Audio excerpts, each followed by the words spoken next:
ઉધના પોલીસે વ્યાજખોર માથાભારે લાલી પંજાબીને ઝડપી પાડી તેની વિરુદ્ધ કાયદેસરની કાર્યવાહી હાથ ધરી છે. તો અગાઉ આરોપીએ કોર્ટમાંથી આગોતરા લઈ હાજર થયો હતો, પરંતુ વધુ એક ગુનો નોંધાતા પોલીસે તેની ધરપકડ કરી હતી.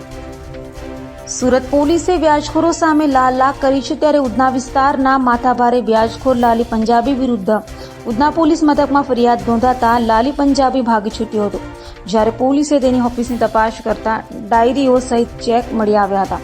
જોકે આરોપી ભાગી છૂટ્યા બાદ લાલી પંજાબીએ કોર્ટમાંથી આગોતરા જામીન લઈ ઉધના પોલીસ મથકમાં હાજર થયો હતો, પરંતુ આરોપી વ્યાજખોર લાલી પંજાબી વિરુદ્ધ વધુ એક ફરિયાદ નોંધાતા ઉધના પોલીસે તેની ધરપકડ કરી હતી અને વધુ તપાસ હાથ ધરી છે.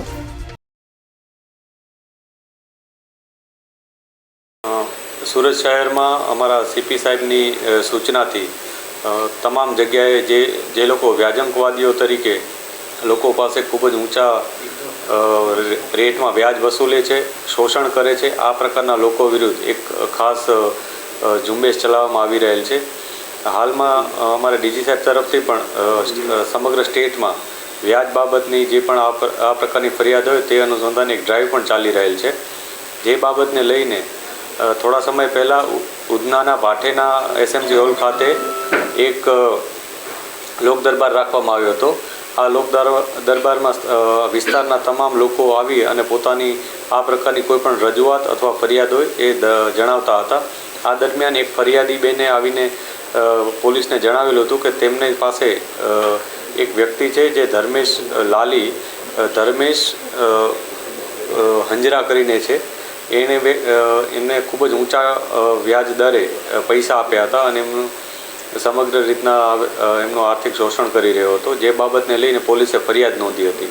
આ ફરિયાદ બાદ પોલીસે એમના જે આરોપી છે ધર્મેશ લાલી એના ઘરે એના ઓફિસે જઈ અને તપાસ કરી હતી.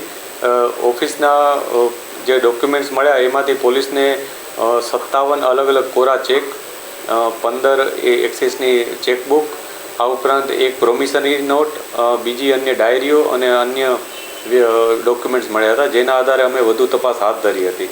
આ વધુ તપાસમાં અમને કેટલાક ભોગ બનનાર લોકોનો સંપર્ક પણ થયો હતો. તેમાંથી એક ભાઈએ આવીને એ ફરિયાદ નોંધાવી હતી કે એમણે પોતે 2019માં આ ધર્મેન્દ્ર ઉર્ફ લાલી પાસે 2 લાખ રૂપિયા વ્યાજે લીધા હતા.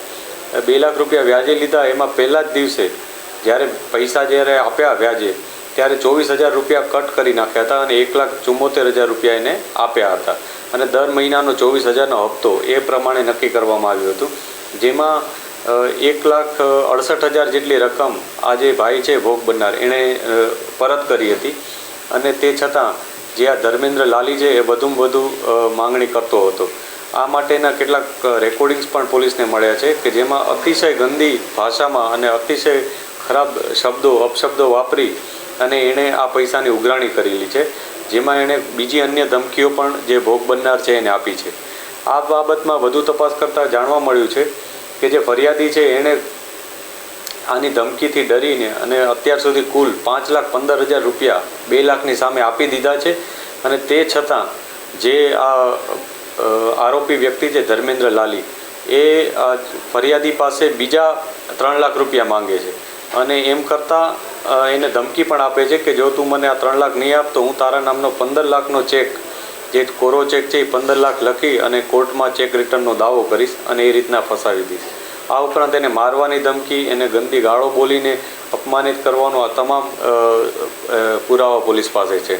આ સમગ્ર ઘટનામાં પોલીસે ધર્મેન્દ્ર લાલીની ધરપકડ કરી છે અને એના ફર્ધર પોલીસ રિમાન્ડ પણ અમે નામદાર કોર્ટ પાસે માંગીશું, જેથી અમે એના ઉપરની વધુ કાર્યવાહી કરી શકીએ, વધુમાં વધુ વિગતો મેળવી શકીએ, જેથી આવા ભોગ બનનાર લોકોને અમે ન્યાય અપાવવા માટે પ્રયાસ કરી શકીએ.